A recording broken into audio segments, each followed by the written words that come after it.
Shalom, selamat pagi Bapak Ibu, Saudara yang saya kasihi. Tuhan Yesus berkati kita semua. Mari sama-sama kita menghampiri hadirat Tuhan lewat menara doa pagi.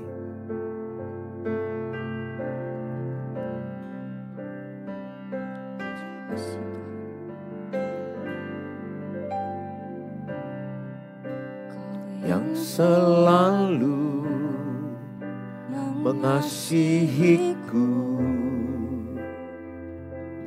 dengan kasih yang kekal, pengorbananmu membuatku merasa berharga di matamu.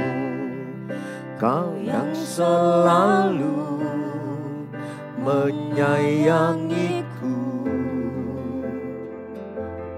dengan kasih yang sungguh, kehadiranmu membuatku mengerti arti kehidupanku. Kau Tuhan adalah Bapa yang setia, tiada sekalipun ku ditinggalkan. Penghiburan yang ku rindukan selalu kau sediakan. Selamanya ku sembah Bapa yang setia, takkan kau biarkan ku terpisahkan. Yesus, kaulah sumber pertolonganku yang dapat ku percaya.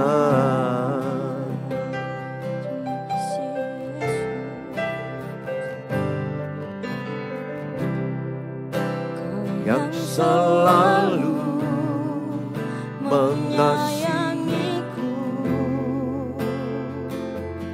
dengan kasih yang sungguh, kehadiranmu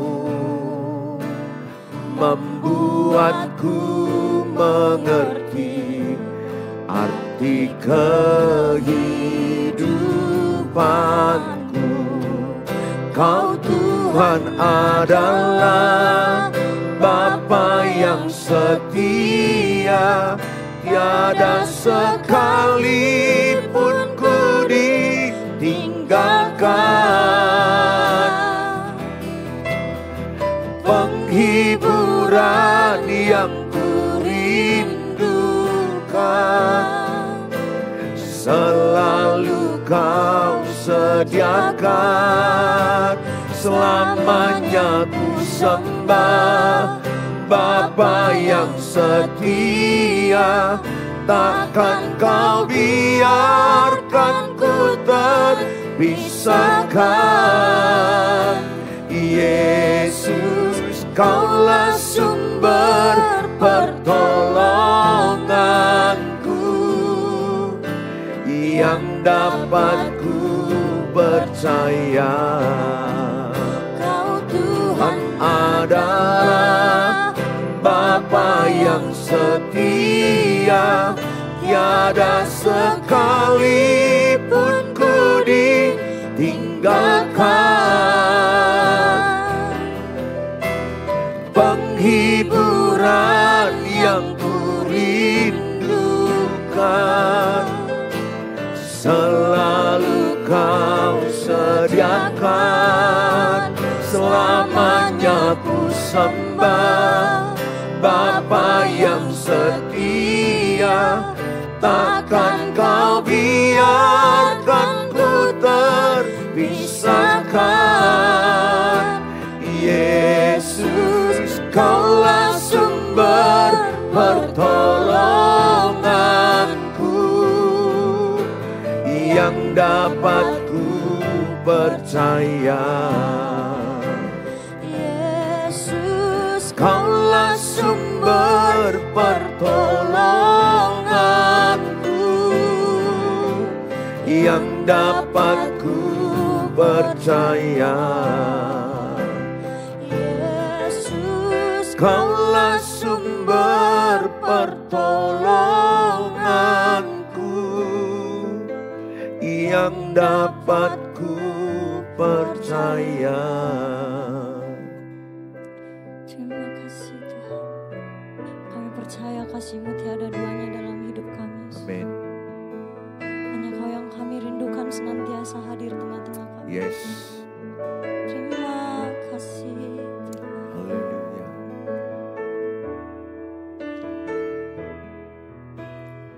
Belum pernah ada kasih di dunia sanggup menerima diriku apa adanya selain kasih-Mu, Yesus.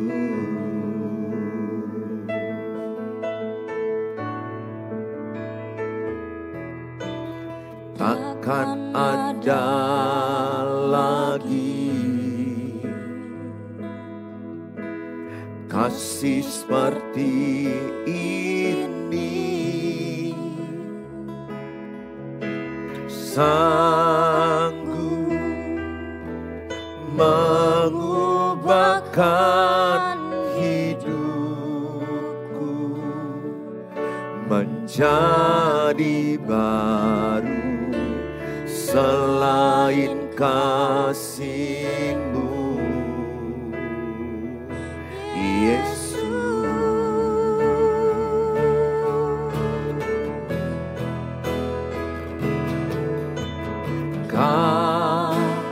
Ku kagumi dalam hati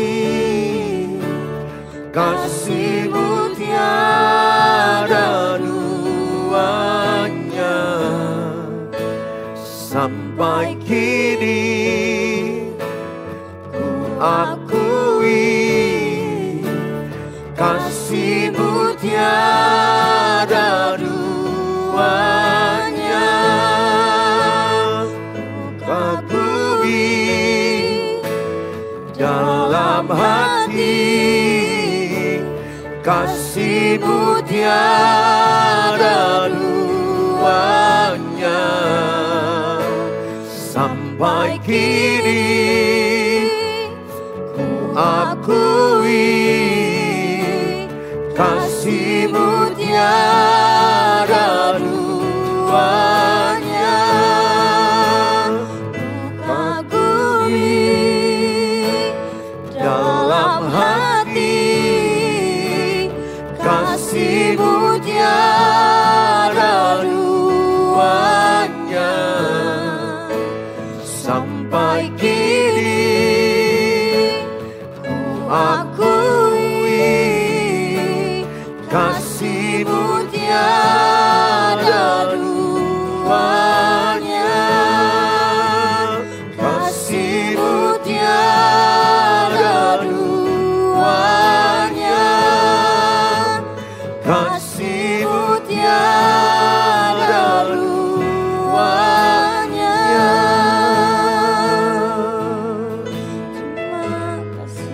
Kami bersyukur di dalam-Mu Tuhan. Terima kasih buat kasih-Mu, kasih-Mu yang memimpin hidup Tuhan, kasih-Mu yang menjamah kami. Terima kasih, kami bersyukur buat kasih-Mu,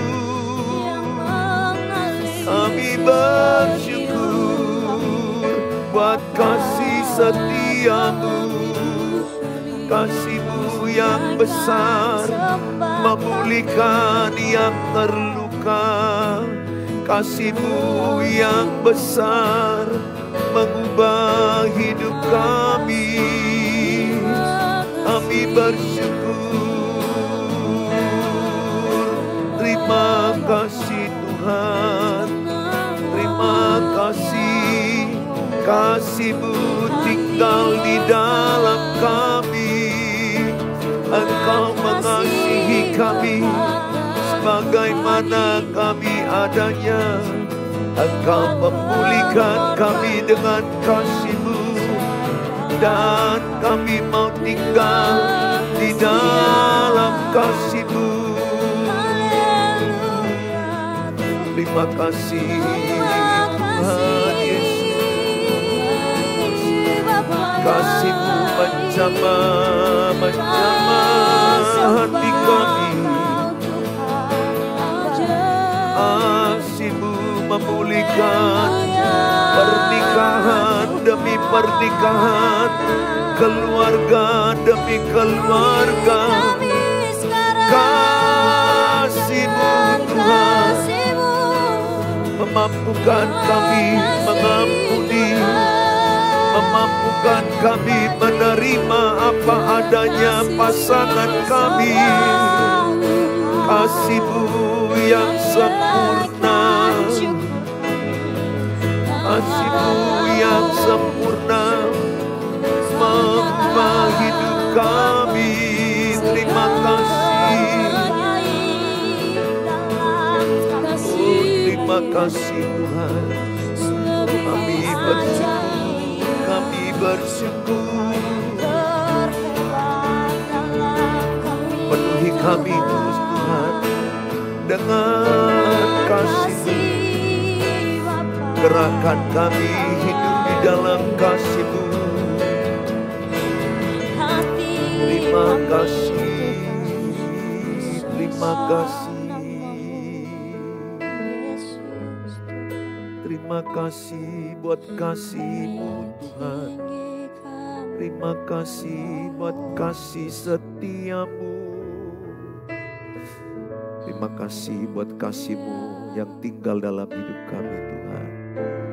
Biarlah kami penuh dengan kasih Kristus, sehingga kami mampu mengampuni orang yang menyakiti kami, memampukan kami menerima pasangan kami apa adanya. Terima kasih Tuhan Yesus.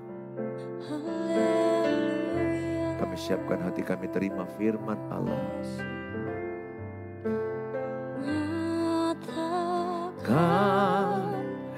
Kemuliaan-Mu di tempat ini ya Tuhan Allahku, beriku belas kasihan-Mu.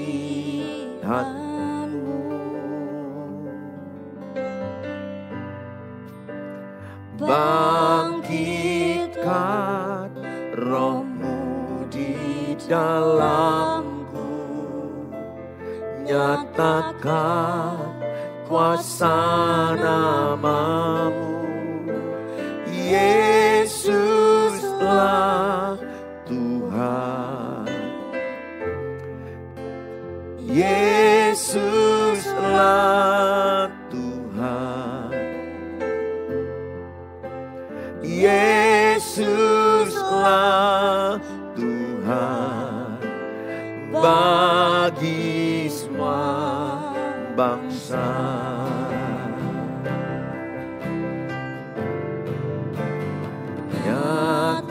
Nyatakan kemuliaan-Mu di tempat ini ya Tuhan Allahku, beriku belas kasihan-Mu.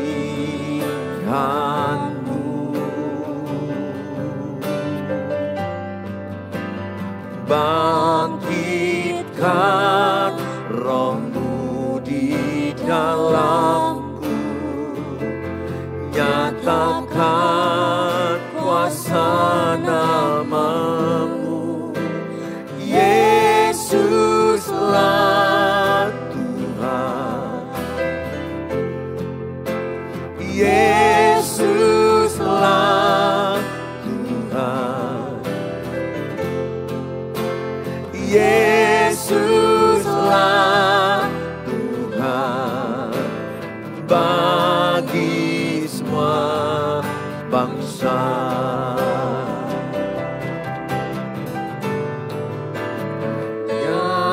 nyatakan kemuliaan-Mu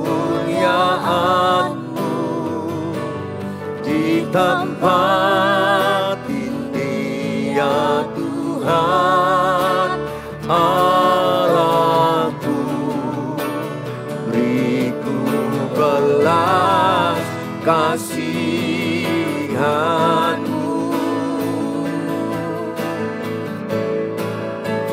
bangkitkan Roh-Mu di dalamku, nyatakan kuasa nama-Mu. Yesuslah Tuhan, Yesuslah Tuhan, Yesuslah Tuhan bagi semua bangsa.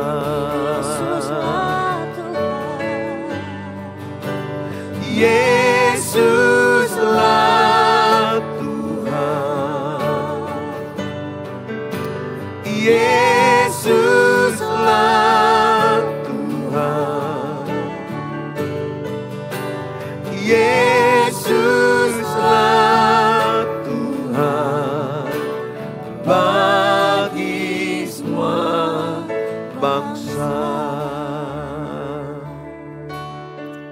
Bapa di sorga, dalam nama Tuhan Yesus Kristus kami bersyukur pagi hari ini kami bisa ada di Menara Doa bersama dengan keluarga-keluarga kami di sosial media, dimanapun mereka berada, kapanpun mereka menonton tayangan ini. Berkatilah mereka semua Tuhan.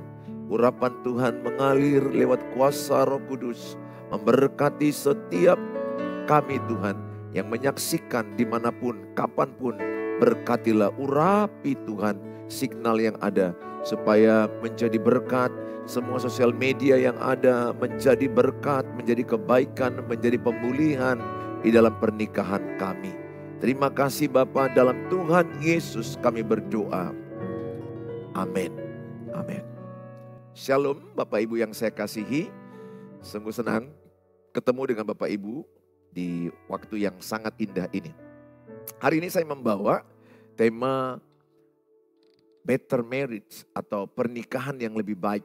Atau bisa saya katakan keluarga yang lebih baik. Keluarga yang lebih baik. Ini part 1. Bagian pertama ya, saya akan berseri ini. Mungkin ada 3 kali. Part 1, bagaimana keluarga yang lebih baik. Bagaimana membangun keluarga yang lebih baik. Kalau kita lihat pada masa pacaran ya. Pada masa pacaran itu kita sering ya senang ketemu, senang rasanya dunia ini milik berdua. Ya rasanya ingin ketemu, kalau yang pacaran ingin video call, ya ada namanya call sleep ya, sleep call ya. Ya sorry sleep call, mereka sambil tiduran, rebahan, mereka bisa mendengarkan suara kekasihnya, kepingin ketemu. Wah itu mungkin mereka sepertinya rasanya dunia milik berdua. Nah saudara, ada masanya memang seperti itu. Tetapi ketika masuk dalam pernikahan, nah kalau saudara lihat dalam slide, dalam pernikahan, kalau masuk dalam pernikahan mereka mulai merasa kok ketemu dia lagi ya, bosan. Bosan ketemu dengan suami, bosan ketemu dengan istri. Pada waktu pacaran rasanya ingin ketemu, ingin bersama, ingin makan sama, ingin jalan sama, nonton sama. Semuanya sama, kalau bisa pun ya mereka selalu berdua kemana-mana. Jangan ada yang memisahkan, saking rasanya senang. Tapi setelah menikah banyak orang tidak kepingin bersama, bosan bersama, jenuh. Mereka merasa kenapa ketemu dia lagi, 4L ya, lu lagi. Jadi bosan ketemu, itu yang kejadian banyak pasangan karena tidak merawat cinta. Cinta itu perlu dirawat, bukan hanya rumah yang perlu dirawat, bukan hanya taman yang perlu dirawat. Cinta pun perlu dirawat, perlu diperhatikan bagaimana membangun emosi yang sehat dengan pasangan. Nah saudara, yang pertama keluarga yang baik itu keluarga yang baik atau pernikahan yang lebih baik, pernikahan yang lebih kokoh. Sebelum menikah harus paham apa tujuan pernikahan. Sehingga ketika ada badai, saudara tidak roboh dalam pernikahan. Karena tujuan itu membuat saudara strong, kuat. Saudara akan strong ketika engkau mengerti tujuan hidup. Penting sekali membangun tujuan dalam pernikahan. Mewujudkan gambar Allah. Yang pertama adalah tujuan pernikahan adalah mewujudkan gambar Allah. Dalam kitab Kejadian 1 ayat 26 dikatakan, berfirmanlah Allah, baiklah kita menjadikan manusia menurut gambar dan rupa kita, supaya mereka berkuasa atas ikan-ikan di laut dan burung-burung di udara dan atas ternak dan atas seluruh bumi dan atas segala binatang melata yang merayap di bumi. Kejadian 1 ayat 26 dikatakan Allah menjadikan Adam serupa segambar dengan Allah. Allah menjadikan Hawa serupa segambar dengan Allah. Berarti ketika Allah menikahkan Adam dengan Hawa, menyatukan mereka supaya terwujud gambar Allah. Jadi saudara, pernikahan saudara itu menggambarkan gambaran Allah.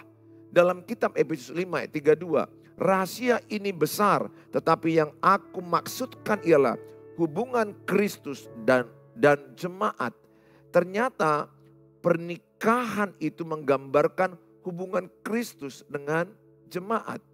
Bahwa mempelai laki-laki menggambarkan Kristus, mempelai wanita menggambarkan jemaat. Itu adalah rahasia Allah. Bahwa sebenarnya kalau kita memahami rahasia Allah ini, betapa hebatnya menikah itu. Betapa dahsyatnya berkeluarga itu. Karena berkeluarga itu ide Allah.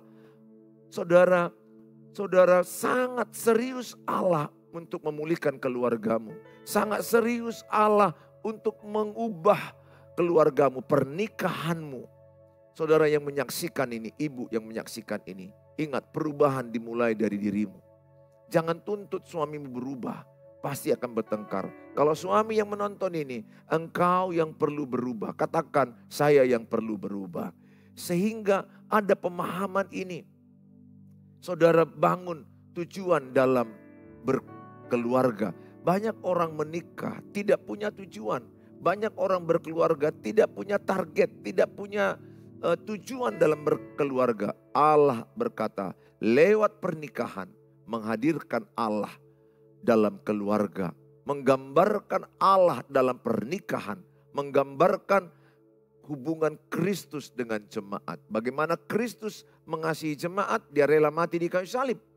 Begitulah suami rela memberikan nyawanya mati untuk mengasihi istrinya. Bagaimana jemaat hormat kepada Kristus, tunduk kepada Kristus. Begitulah istri taat, tunduk, hormat kepada suami. Ini banyak istri-istri gak hormat lagi sama suami. Banyak istri lagi yang membentak suaminya. Banyak lagi ini istri-istri yang membuat suaminya itu malu. Saya berdoa kalau saudara menjadi istri, tunduklah kepada suamimu dalam segala sesuatu. Mungkin saudara berkata, bagaimana aku tunduk sama orang yang pemabuk, kepada orang narkoba, orang yang berselingkuh. Betul ibu, ibu tersakiti dengan tindakan itu. Tetapi ibu tetap miliki hati kasih Tuhan Yesus. Hatimu yang tunduk itu sikap hati hormat kepada pribadi dia sebagai suami. Tetapi tidak setuju kepada dosanya. Tidak setuju kepada kejahatan yang dia lakukan. Saudara boleh menolak itu karena itu adalah dosa. Perselingkuhan dosa, mabuk dosa, judi dosa. Saudara tegas kepada dosa tapi mengasihi orang berdosa. Saudara hadirkan Kristus dalam keluargamu. Biarlah orang melihat pernikahanmu melihat gambaran Allah. Biarlah orang melihat keluargamu melihat sorga. Ada damai sejahtera, ada sukacita, ada kebenaran. Bangkit ibu, bangkit bapak. Jangan biarkan rumahmu terus seperti neraka. Jangan biarkan terus rumahmu penuh dengan pertengkaran, menakutkan, menegangkan, membuat keluarga itu menjadi seperti neraka yang panas. Sehingga anak-anak sporing, lari dan tidak mau tinggal di rumah. Tujuan yang kedua dalam menikah, tujuan kedua dalam berkeluarga. Yang kedua adalah memultiplikasi gambar Allah. Maka Allah menciptakan manusia itu menurut gambarnya, menurut gambar Allah diciptakannya dia laki-laki dan perempuan. Diciptakannya mereka, itu Kejadian 1 ayat yang ke-27. Mazmur 112 ayat 1 dan 2. Berbahagialah orang yang takut akan Tuhan, yang sangat suka kepada segala perintahnya. Anak cucunya akan perkasa di bumi. Angkatan orang benar akan diberkati. Sehingga lewat pernikahan saudara akan melahirkan anak. Anak-anakmu perkasa kata Alkitab. Anak-anakmu orang yang berbahagia. Keluargamu menjadi keluarga berbahagia. Memultiplikasi gambar Allah. Sehingga lewat ayah dan ibu yang menggambarkan Allah, maka mereka juga akan melahirkan anak-anak ilahi yang menggambarkan Allah. Percaya kalau ayah takut akan Tuhan, kalau ibu takut akan Tuhan, lahirlah anak-anak takut akan Tuhan. Kalau ayah mengasihi Tuhan, istri mengasihi Tuhan, ibu mengasihi Tuhan, anak-anakmu pun akan mengasihi Tuhan dan takut akan Tuhan. Saya berdoa, saudara, biarlah lewat cara hidupmu yang dipulihkan hari demi hari, anak-anakmu akan meniru teladanmu. Tidak ada kata terlambat untuk dipulihkan. Tuhan sanggup memulihkan keluarga Bapak Ibu. Semangat dalam Tuhan Yesus. Saya rindu melihat anak-anakku menggambarkan Allah dalam hidup mereka. Menggambarkan Allah dalam karakter mereka. Di dalam cara mereka berbicara, cara mereka hidup, cara mereka nanti menikah, mencontoh pernikahan kami. Yang salah mereka buang, tapi yang baik terus mereka ambil. Saya terus mengejar, saya tidak sempurna tapi saya terus mengejar mana bagian-bagian yang masih kurang, yang perlu kuperbaiki sebagai suami, sebagai ayah. Sehingga saya sekarang ini berhenti menuntut anak-anakku, berhenti menuntut perubahan istriku. Saya terus membangun hidupku bagaimana aku yang berubah. Sehingga lewat perubahanku istriku dimenangkan, lewat perubahanku anak-anakku dimenangkan. Lewat perubahanku jemaat dimenangkan. Lewat perubahanku kota dan bangsaku dimenangkan. Sehingga fokus perubahan itu kepada saya. Saya ajak sama saudara. Jangan mau menuntut orang lain berubah. Engkau akan letih, emosi, marah, kecewa. Jangan. Karena Alkitab tidak pernah menyuruh kita memaksa orang berubah. Manusia gak sanggup mengubah manusia. Yang sanggup mengubah batin manusia. Yang sanggup mengubah hati manusia hanya Tuhan. Oleh karena itu engkau harus sepaham dengan ini. Bahwa lewat perubahanku keluargaku diselamatkan. Lewat perubahanku keluargaku dimenangkan. Itu yang paling penting Bapak Ibu lakukan. Engkau akan letih. Kapan suamiku berubah? Ya keluarga-keluargaku yang di YouTube, Shalom. Engkau begitu susah, begitu letih, begitu berbeban berat. Lihat suamimu. Engkau lebih letih lagi kalau engkau mengatakan, kapan suamiku berubah? Harusnya engkau berkata, Tuhan, apa yang perlu kuubah sebagai istri? Apa yang perlu kuevaluasi dalam pernikahan? Apa yang perlu kuperbaiki sebagai ibu? Apa yang perlu kuperbaiki sebagai menantu? Sehingga pusat perubahan itu ada padamu, ada pada saya. Hatimu lebih lega, hatimu lebih tenang, engkau lebih bisa moving forward. Engkau lebih bisa maju ke depan walaupun berat pernikahanmu. Kenapa? Karena engkau tidak letih melihat orang. Betapa letihnya dirimu sebagai suami melihat istrimu, kapan istriku berubah, kapan istriku berubah. Kalau itu yang kulakukan, kapan istriku berubah, kapan istriku berubah. Kalau enggak berubah, hancurlah hidupku. Hancur. Kapan anakku berubah, kapan anakku berubah. Enggak berubah, hancurlah hidupku. Jangan hancurkan hidupmu dengan menuntut orang. Saudara harus pahami itu. Alkitab gak pernah suruh kita menuntut orang berubah. Selalu saya tanamkan dalam diri saya yang perlu berubah. Dengan perubahan hidup saya, orang yang di sekelilingku berubah. Itu prinsip bagi saya, bagimu juga. Lewat perubahan hidupmu, siapa yang di circlemu berubah. Jadi engkau mengangkat orang, upgrade untuk dia berubah ke arah Kristus. Bangkit ibu, semangat. Nah saudara, penting sekali kita menyadari Lewat pernikahan kita pun banyak pernikahan lain dimenangkan. Saya berdoa terus, Tuhan, aku tahu masih banyak kekurangan pernikahanku. Banyak kekurangan anak-anakku, dalam berkeluarga aku masih banyak kekurangan. Tapi di dalam kekuranganku aku terus mau belajar, aku mau dipulihkan. Aku mau Tuhan keluarga kami membawa pemulihan bagi keluarga orang lain. Pernikahan kami menjadi berkat bagi pernikahan orang lain. Keluargaku jadi berkat bagi keluarga orang lain. Anak-anakku jadi berkat bagi keluarga orang lain. Orang yang mengerti tujuan pernikahan, orang yang mengerti tujuan dalam berkeluarga, dia akan stay strong. Dia akan tetap kuat di tengah badai. Karena dia punya pondasi, yaitu tujuan dalam menikah. Tapi kalau tidak punya tujuan, banyak orang menikah gak ada tujuan. Untuk apa kau menikah? Disuruh mama. Untuk apa kau menikah? Jatuh tempo. Jadi ada orang menikah karena jatuh tempo. Kayak deposito. Usiamu berapa? 30 tahun, perempuan. Namamu siapa? Ruth, Naomi. Jatuh tempo, Pak. Emangnya kau deposito? Untuk apa menikah dipaksakan? Alkitab juga menawarkan kok ada yang tidak menikah, ada yang menikah. Ada yang panggilannya menikah, ada panggilan tidak menikah. Saudara mau pilih mana? Orang menikah, tapi dia babak belur dan mati di tangan pasangannya. Itu apa? Atau dia menikah gak pernah lagi ketawa, gak pernah lagi sukacita, menderita, penuh dengan air mata, mata bengkak tiap hari.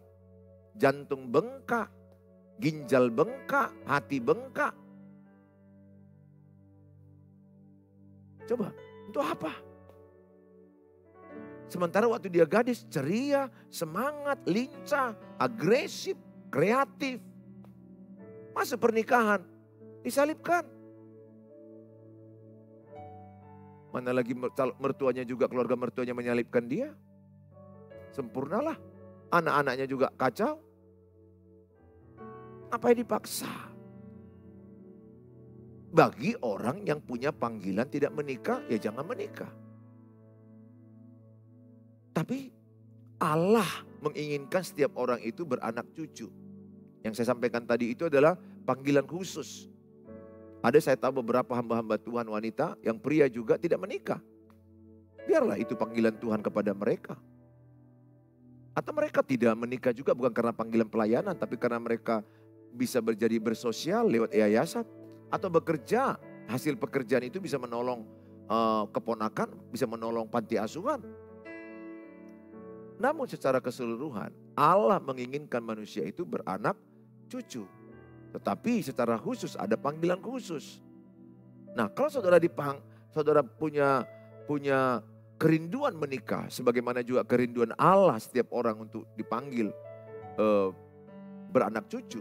Kecuali orang yang dipanggil khusus karena ada hal yang khusus yang Tuhan inginkan kepada dia. Lewat pekerjaan, lewat pelayanan.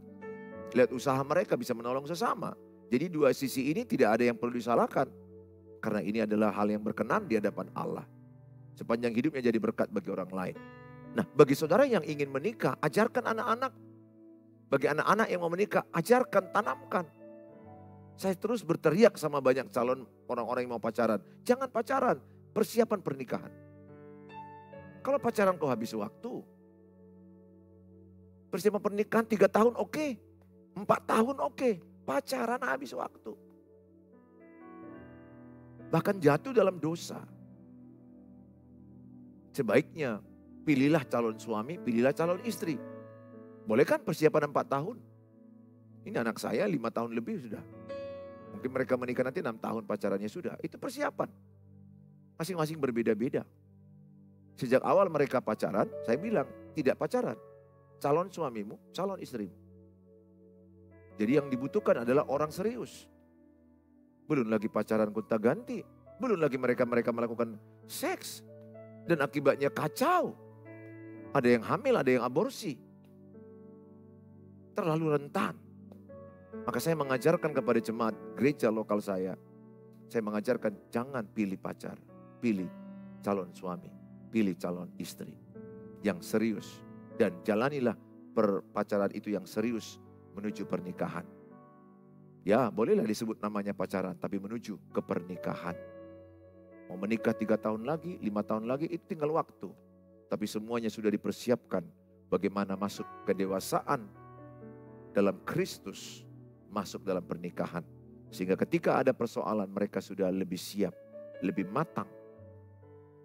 Saudara, tujuan pernikahan yang ketiga, mengelola, menguasai dan menaklukkan bumi. Kejadian 1 ayat 28. Allah memberkati mereka, lalu Allah berfirman kepada mereka, beranak cuculah dan bertambah banyak, penuhilah bumi dan taklukkanlah itu. Berkuasalah atas ikan-ikan di laut dan burung-burung di udara. Dan atas segala binatang yang merayap di bumi. Jadi lewat pernikahan, saudara diberi mengelola, diberikan kuasa untuk menguasai dan menaklukkan bumi. Selain beranak cucu, saudara juga diberi power, diberi hikmat, diberi kuasa. Sehingga orang yang menikah itu, Tuhan memberikan kekuatan, Tuhan memberikan hikmat. Betul dalam pernikahan ada badai, ada persoalan. Tetapi Tuhan memberi mereka kekuatan. Kalau mereka dalam Kristus, Tuhan memberikan mereka hikmat ketika mereka mencari Tuhan. Hikmat itu berasal dari mana? Takut akan Tuhan. Sehingga saya percaya orang yang takut akan Tuhan akan sangat berhikmat hidupnya. Saya mengajak sama saudara, dalam pernikahan, saudara diberikan kuasa untuk menaklukkan bumi. Bukan bumi menaklukkan saya, bukan bumi menaklukkan kita. Kita diberikan kekuatan menaklukkan bumi. Ibarat ini, kita itu seperti ikan hidup bisa melawan arus sungai. Kalau ikan mati, ikut arus sungai. Anak Tuhan Yesus lawan arus dunia. Kalau dunia mungkin sudah mengajarkan cerai itu biasa, anak Tuhan tidak. Perceraian hanya oleh karena kematian yang memisahkan. Kita lawan arus dunia. Pacaran katanya itu biasa, pegangan tangan, ciuman, seks. Anak Tuhan Yesus tidak boleh. Anak Tuhan Yesus pacaran kudus supaya pernikahanmu kudus. Itu penting sekali. Jadi kita melawan arus dunia ini. Kita diberikan kuasa. Orang dunia bilang bohong itu biasa, tidak. Anak Tuhan Yesus jujur. Orang dunia bilang korupsi itu udah biasa, tidak. Anak Tuhan Yesus itu berintegritas, dapat dipercaya. Kalau orang dunia berkata berantem itu biasa, tidak. Anak Tuhan Yesus itu pembawa damai sejahtera. Saudara diberikan kuasa, diberikan hikmat mengalahkan arus dunia ini. Sehingga saya berdoa setiap saudara, percayalah bahwa Allah memberikan engkau kekuatan untuk bertahan dalam penderitaanmu dalam pernikahan. Sehingga engkau akan diberikan Tuhan hikmat ketika engkau menangis kepada Tuhan. Ketika engkau berseru kepada Tuhan, Tuhan akan tolong, Tuhan akan berikan hikmat, petunjuk. Ingat, masalahmu tidak selamanya. Kesusahanmu tidak selamanya. Ada waktunya. Masalah itu selesai. Tidak ada ujian yang terus. Enggak ada ujian selamanya. Ujian dimanapun selalu ada waktu. Habis itu naik kelas. Atau tinggal kelas. Bertahanlah dalam penderitaanmu. Yakobus 1 ayat 12 dikatakan, berbahagialah orang yang bertahan dalam pencobaan. Bertahan dalam penderitaan. Karena Allah memberikan engkau mahkota kehidupan. Saya berdoa engkau orang-orang yang bertahan di dalam kesulitan. Jangan bercerai. Jangan jauhkan dirimu dari pasanganmu. Berdoa, bagaimana Pak Pendeta kalau pasanganku yang jauh? Pasanganku yang pergi meninggalkan aku. Aku hanya berkata kepadamu, yang bisa engkau lakukan, berdoa kepada Tuhan. Berharap kepada Tuhan. Kedua, tetap berbuat baik ke pasanganmu. Tapi dia jahat, kalahkan kejahatan dengan kebaikan. Kalau engkau melakukan jalur ini saya sebut dia jalur salib. Menangani dengan pasangan yang selingkuh, ada 2 jalur saya buat. 1 jalur salib. Engkau memikul kesalahan pasanganmu. Engkau ikut menderita, memikul penderitaan itu. Tapi dalam penderitaan engkau diberikan Tuhan kemuliaan, kekuatan untuk memikul salib itu. Engkau menerima walaupun dia sudah berbuat jahat. Menerima dia apa adanya, itulah kasih Kristus. Engkau berdoa dan tetap berbuat baik. Ingat, kalau masih engkau rindu mempertahankan, Tuhan sanggup menjamah hatinya dan dia dipulihkan Tuhan dan dia meninggalkan perselingkuhannya, dia kembali kepadamu. Tapi ada banyak orang jalur dua, yaitu jalur instan. Sehingga dia menggerebek dan memaksa, memarahi, panggil pengacara, yang ada perceraian. Jadi kalau saya tanya orang jalur mana? Jalur salib, saya bilang. Apa maksudnya jalur salib? Engkau dalam penderitaan itu pikul salib. Kesalahan suamimu kau pikul. Kesalahan istrimu kau pikul. Kesalahan anak-anakmu kau pikul. Dengan jalur salib engkau dengan kasih, dengan sabar tetap berbuat baik. Roh Kudus sanggup mengubah pasangan yang berselingkuh atau berbuat jahat. Tapi ada banyak kulihat orang tidak mau jalur salib. Dia mau jalur instan. Jalur cepat. Kalau tidak mau dia bubar, cerai. Saya berkata kepada saudara, jangan bercerai, jangan ambil jalur instan. Tekun dalam doa, terus berbuat baik. Lihat, berharaplah kepada Tuhan. Diberkatilah orang yang berharap kepada Tuhan. Yohanes 14 ayat 12. Aku berkata kepadamu sesungguhnya barang siapa percaya kepadaku ia akan melakukan juga pekerjaan-pekerjaan yang aku lakukan. Bahkan pekerjaan-pekerjaan yang lebih besar daripada itu. Sebab aku pergi kepada Bapa. Jadi orang yang dalam Tuhan Yesus ada pekerjaan yang besar yang diberikan Tuhan kepada kita. Semangat. Saya percaya lewat penderitaan, lewat kesulitan, lewat kesusahan hidupmu, engkau akan melihat ada berkat besar. Ada kebaikan besar, ada janji Tuhan yang luar biasa. Saya sudah melihat hidup saya, bagaimana saya begitu sukarnya dalam penderitaan dalam pernikahan. Bagaimana saya melihat ternyata ada janji besar setelah saya melewati penderitaan itu. Ketika saya mendidik anak juga kesulitan, dalam kesukaran besar, saya melihat janji Tuhan yang luar biasa. Anak-anakku sekarang melayani, dipakai Tuhan menyampaikan firman Allah. Saya melihat ketika penderitaan dalam kesehatan saya sepertinya terpuruk mau mati. Tahunan, setahun 2 tahun saya itu hampir rasanya sudah kulit membungkus tulang. Orang bilang sudah mau mati. Jemaat juga bilang udah persiapan mungkin kematian. Tapi saya masih diberikan Tuhan hidup sampai saat ini. Setelah dalam sakit penyakit itu saya tetap memandang salib Tuhan. Saya berdoa, saya tahu sembuh tidak dengan instan saja. Ada kalanya waktu Tuhan. 2 tahun setelah itu saya bisa lebih baikan. Saya ajak sama saudara. Demikian saya terpuruk dalam keuangan, Tuhan pulihkan saya. Ada perkara besar. Saudara, semangat dalam menjalani pencobaan. Dalam penderitaanmu ada kekuatan, ada semangat Tuhan. Tuhan berikan kepada saudara. Tujuan pernikahan yang keempat, tujuan berkeluarga yang keempat. Pembentukan karakter ilahi. Amsal 27 ayat 17. Besi menajamkan besi, orang menajamkan sesamanya. Jadi besi yang berdekatan, ini besi, ini besi.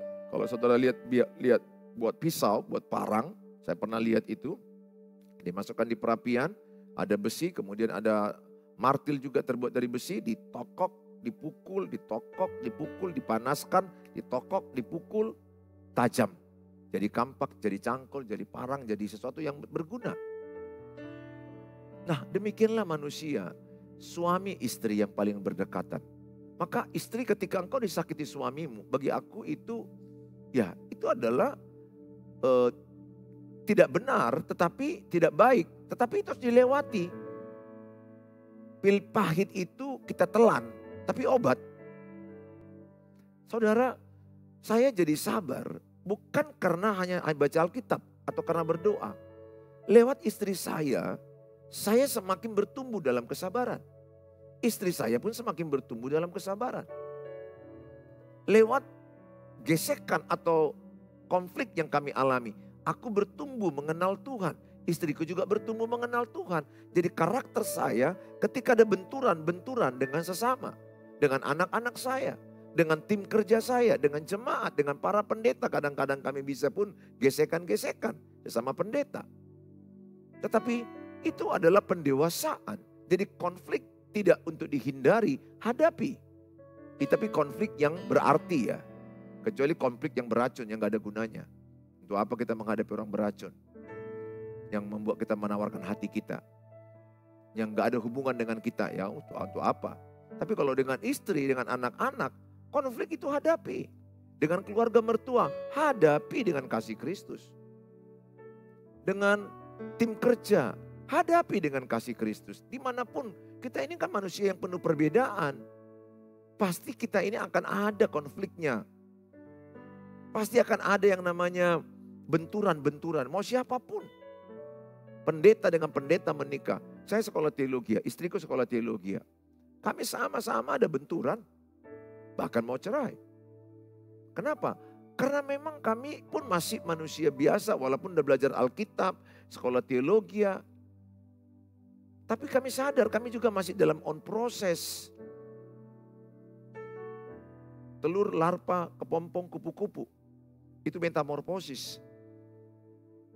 Waktu masa jadi ulat, mungkin kita melihatnya itu adalah sepertinya, wah itu menakutkan.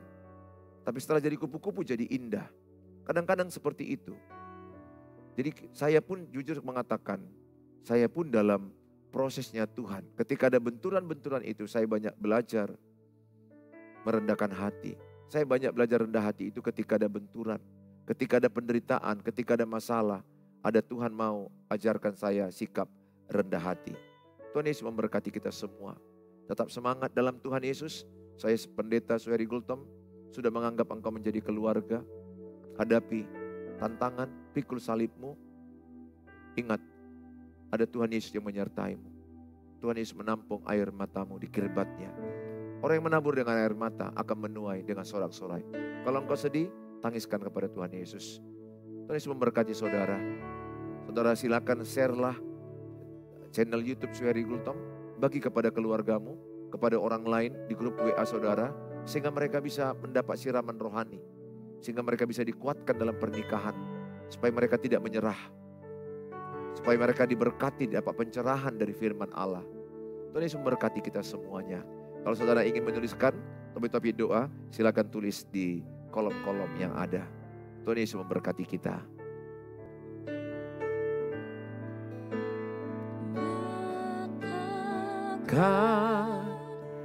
Kemuliaan-Mu di tempat ini ya Tuhan, Allahku, beriku belas kasihan-Mu.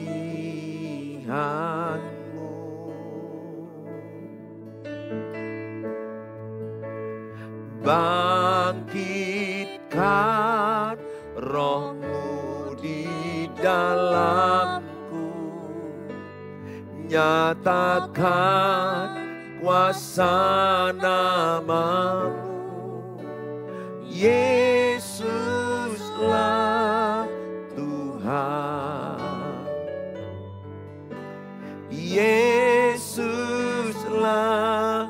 Tuhan, Yesuslah Tuhan bagi semua bangsa. Mari berdoa. Bapa di surga, kami berdoa bagi topik-topik doa di mana mereka sudah memasukkan topik-topik doa mereka Tuhan. Mereka sedang bergumul dalam membangun pernikahan yang sehat, membangun keluarga yang kuat. Mereka sedang bergumul Tuhan, memulihkan hubungan mereka. Hamba mau berdoa dalam nama Tuhan Yesus. Berkatilah pernikahan yang mulai renggang atau yang bermasalah, hubungan yang udah mulai jauh. Hamba mau berdoa dalam nama Tuhan Yesus. Pulihkan pernikahan demi pernikahan. Pasangan yang tidak setia, hamba mau berdoa, bertobatlah dalam nama Yesus. Aku memperkatakan firman Allah, tinggalkanlah perselingkuhanmu, bersatulah dengan pasanganmu, bersatulah dengan keluargamu. Hambamu juga berdoa kepada keluarga-keluarga dengan anak-anak mereka, mungkin terluka anak-anak mereka, sehingga anak-anak mereka jauh dari orang tua, tidak dekat dengan orang tua, atau hidup dalam dosa. Hambamu berdoa dalam nama Tuhan Yesus. Anak-anak dipulihkan, anak-anak bertobat, anak-anak dijamah Tuhan. Tuhan menjamah anak-anak demi anak-anak. Terima kasih Bapa. Kami serahkan dalam tangan-Mu keluarga demi keluarga ini Bapa. Oh haleluya. Bahkan dengan keluarga mertua besar, biarlah pulih hubungan yang retak, yang mungkin saling menyakiti. Oh pulih dalam nama Yesus. Kembali rukun damai, bersatu dengan keluarga mertua. Karena yang paling indah adalah hidup rukun damai di hadapan Tuhan. Hamba mau berdoa bagi mereka yang bergumul dalam sakit penyakit. Mungkin mereka ada sakit di bagian kepala, sakit di bagian saraf yang terjepit, atau cancer, sakit jantung, sakit ginjal, sakit stroke, sakit apapun yang mereka alami saat ini. Hamba mau berdoa, urapilah obat-obat yang mereka makan, urapilah dokter atau rumah sakit yang mereka kunjungi. Biarlah mereka mengalami pemulihan, mengalami kesembuhan, mengalami mujizat Tuhan. Hamba mau juga berdoa, Tuhan, kami juga berdoa bagi mereka yang bergumul dalam keuangan, bergumul di dalam rumah masalah usaha, pekerjaan. Hamba mau berdoa, Tuhan beri mereka hikmat mengelola keuangan yang sehat, mengelola keuangan yang benar. Dalam nama Tuhan Yesus, Tuhan memberkati. Tuhan membuat mereka kuat dan sanggup untuk mengelola keuangan. Tuhan berikan mereka hikmat membangun usaha yang sehat. Energik, rajin, disiplin. Kalau mereka punya pinjaman, mampukan mereka mengembalikan dengan disiplin. Biarlah kiranya Tuhan menolong mereka, sehingga suatu waktu mereka bebas dari pinjaman. Kami serahkan mereka dalam tangan Tuhan. Tapi doa yang lain Tuhan, mereka mungkin rindu punya keturunan, rindu punya jodoh, rindu punya pacar, rindu mereka mencari calon suami, calon istri mereka. Hamba mau berdoa dalam nama Tuhan Yesus. Engkau yang menunjukkan jalan kepada mereka. Terima kasih Tuhan. Kami serahkan seluruh keluarga-keluarga online yang ada dimanapun, yang sudah kuanggap keluargaku. Berkatilah mereka, kuatkanlah mereka, hiburkanlah mereka, berilah mereka hikmat dalam menjalani hidup ini. Dalam nama Tuhan Yesus kami berdoa, haleluya, amin, amin. Shalom saudara, sampai ketemu lagi di waktu yang akan datang. Semangat di dalam beribadah, semangat mencari Tuhan ya. Mari besarkan nama Tuhan, pujilah Dia. Besarkan nama Tuhan, pujilah Dia. Kemurahannya besar, tiada terkira. Aku tak dapat balas betapa besar kasih-Nya. Oh, besarkanlah namanya. Tuhan yang ajaib, Tuhan yang kuasa, Tuhan yang menolong hidupku. Haleluya. Tuhan yang ajaib, Tuhan yang kuasa, jiwaku ditebus oleh-Nya.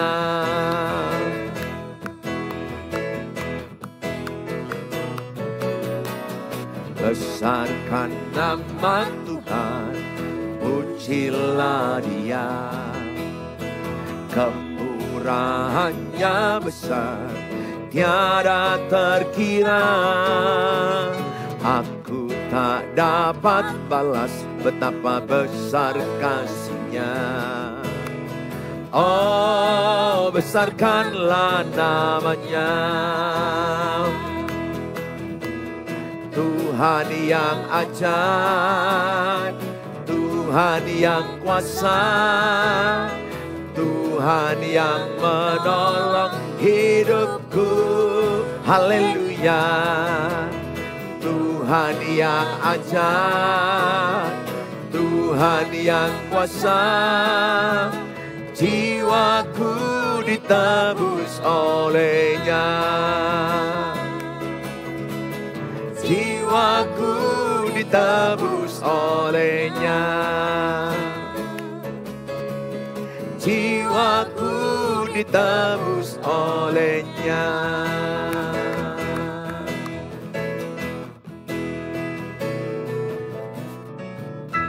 Shalom, sampai jumpa kembali. Bye-bye.